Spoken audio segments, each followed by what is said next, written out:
Hi TV people! So just wanted to do a little quick project update on this one, and also talk to you wonderful people about some options you've got when you're removing a big wall. So this applies specifically when you've got an old property with a step footing like this one behind me and a new extension going in off the property, and how you can get around major costs. So this is a cost saving exercise. So I'll talk you through it in a little bit, but the topic of this video, besides a project update, is to try and help you guys at home on what you can do to cut costs when you are when you're removing a wall, an existing wall on a spread footing, going onto a traditional footing, on a strip footing. I'm talking gibberish now, it'll come all apparent soon. So bear with me, folks, bear with me.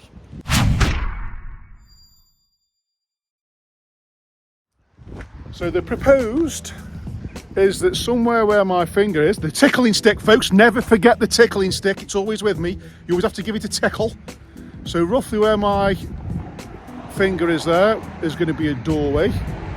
So we've got a window there, so as you can see, to make it symmetrical, we've built a window in here, and the same above, there will be window there and a window here. So we've got the brickwork up to here, up to so far, which is sill height. So you can see underneath my finger there's a sill. So that's to match in course with that sill. So we're going to make this look completely and utterly symmetrical. If you are doing any modifications to your house, and it's an old house, and you're taking out some of the old brick, save them, folks, save them, because you never know if you do anything else again in the future after that, you might need them same brick. And if they're old ones, you have to buy them reclaimed, which means you've got to try and source them. It's not the easiest thing to do. Anyway, moving on. So this is the side of this two-storey extension. So you see, we've got a window behind me there. We've got a window here. So we're up to the first chamber, or the first lift as we call it. So we're halfway up. So we're almost ready for putting joists on the inside now.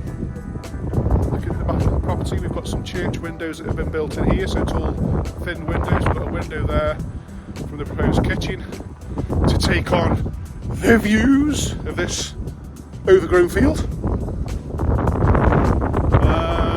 To the back of the property, so we are up almost to the lintel height, or to steel height. So steel, what can I talk to you about with steel? Let's remove that. So steel, this steel here is going to be the steel above the bifold doors. So the doors that go from there, tickle tickle, all the way along to there, so to this brickwork. So obviously if you think about that, we've got some brickwork to go on top. Bloody hell, it's really, really windy, folks. If you can't hear me, I apologise.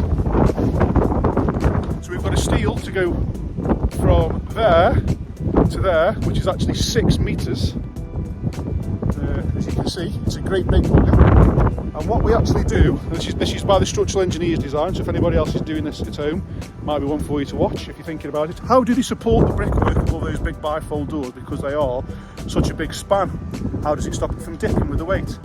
So what we do is we have a C-section like so. So if you see that all the way down there, it's if it was on its side, so just to understand, this here is the bottom piece.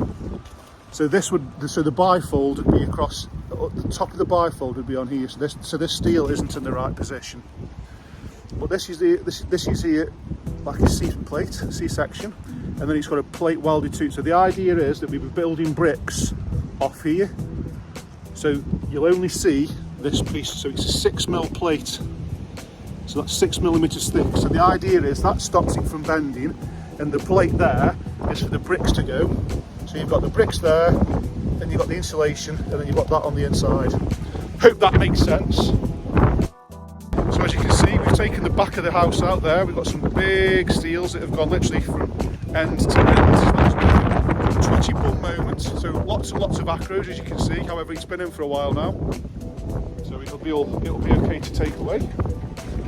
And I shall talk to you in a minute about. Actually, no, I'll talk to you now. So the talk about the video, or the main point about the video, is how can you save money on what you can do when you are removing a wall on an old spread footing. So when I refer to a spread footing, it's normally an older house construction and it means that there's lots and lots of bricks underneath the floor. There's no concrete, so there's lots of bricks in the form of a pyramid beneath the ground, and then in the middle of that pyramid it's built up. So I'll show you a picture now. Shitting!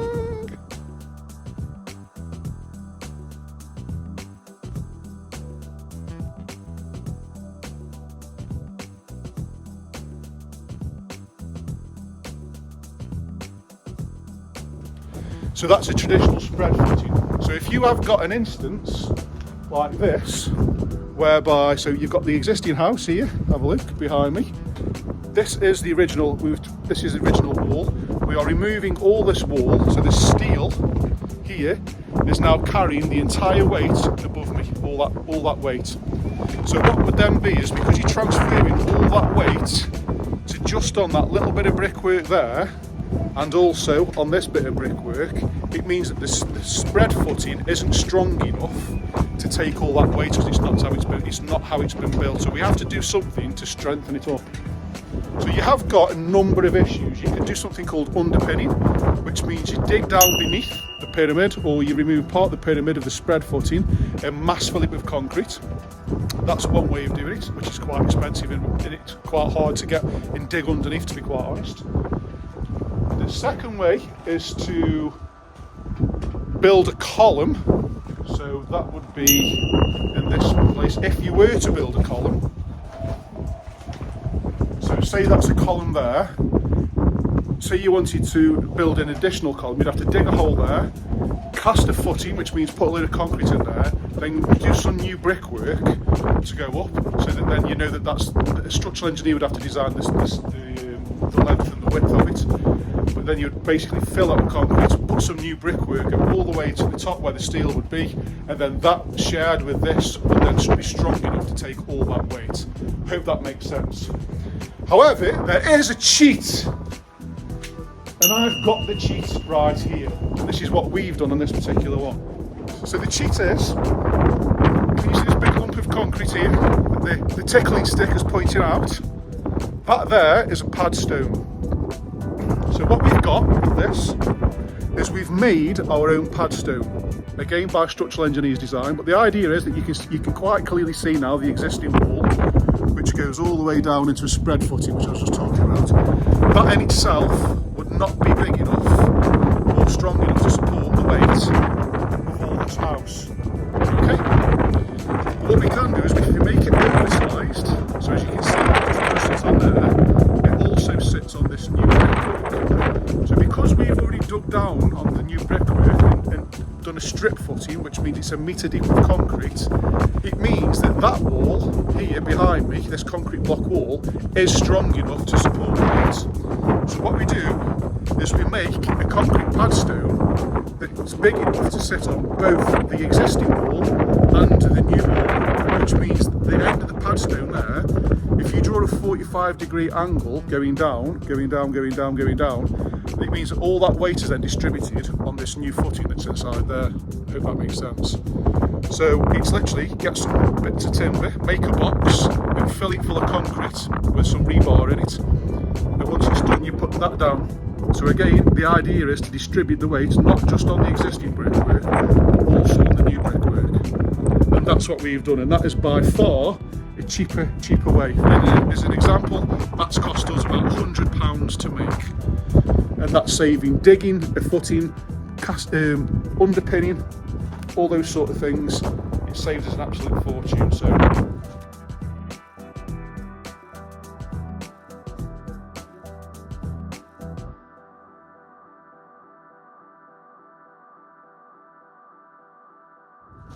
whilst I'm on that topic, I'm going to go around and show you what it's like, because on this particular one, because it's an inverted corner, which means we've taken an external corner and made it an internal corner, I'm going to show you what it looks like from the top.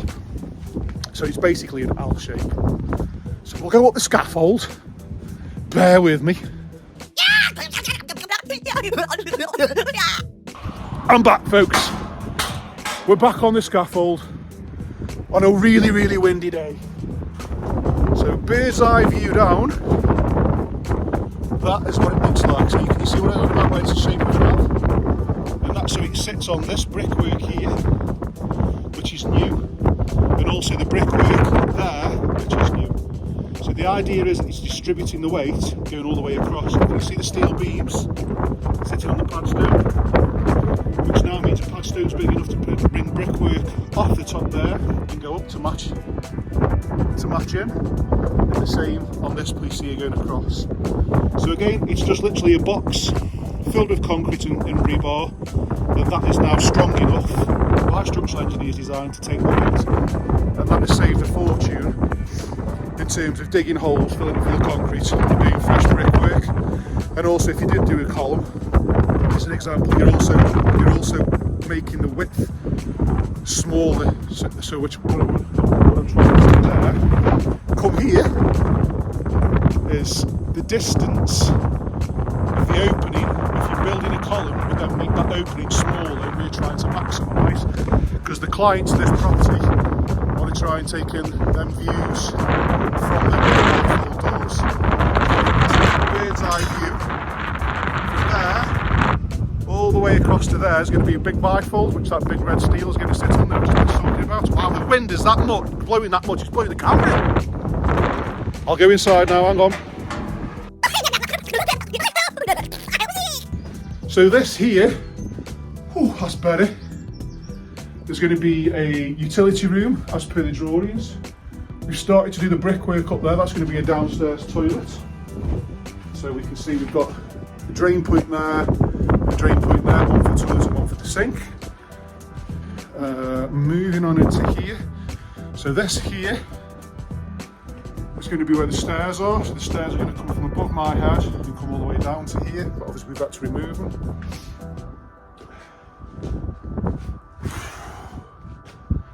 So this is a storeroom, which is actually going to become an office, I believe, or the 5th bedroom. So there's not much to see here. The brickwork's up, we're just going to fill in the joist at the top there, but we haven't done that because we can't get access up here yet. And then we've got a nice big corridor there, so that's going to be cut out, that's going to become the front door. And then through here into this room, this is going to become a living room. So again, quite a good size this is.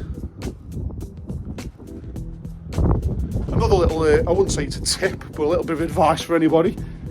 If you have got existing brickwork and you are building a wall underneath it, and the wall is a 9-inch wall, which means there's no cavity, recommend doing a bally flat block wall, which means you get a concrete block and it's the same width there, from there to there.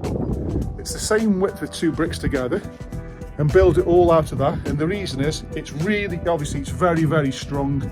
So we've built all this up now because it's carrying the weight of the house, so it makes it and ties it really, really strong. We've just got to finish off some bits here, but it's not been done there because we've got to put a couple of lintels on the inside. But little tip for you there, bally flat wall, really, really strong, and it ties in really nicely with a 9-inch wall above or to the side, if that's what you are choosing to do, folks. And then back into here, which is going to be the kitchen stroke open plan sort of living room space, which is the big room. And this is the bit I was talking to you before. So when I was on the scaffold, if you did hear me when I was saying if you want to save some money and do a padstone trick there like we have, what you could do is if you were going to build a column, what I was saying is that's additional space that you'd be taking up there, which means you're closing down that space, and obviously the idea is to try and give as much space as possible. So that's what else I was on about. So it's a lot cheaper to build your own padstone than it is to either dig down underneath the existing brickwork and fill it full of concrete, which is called underpinning, or to dig a hole next to it and fill it full of concrete and then build an additional pillar. That's obviously still got cost with regards to time and labour and money and materials, but then you are also closing this down, so you might have to build a pillar where this line is here, which means the distance there, your window for the view at the back, is smaller. So really good tip is building your own padstone, folks. And that's pretty much it for this video. We are going for it. Weather's been against us, but we're getting there, folks. Bit of a project update. That's it from me. See you soon.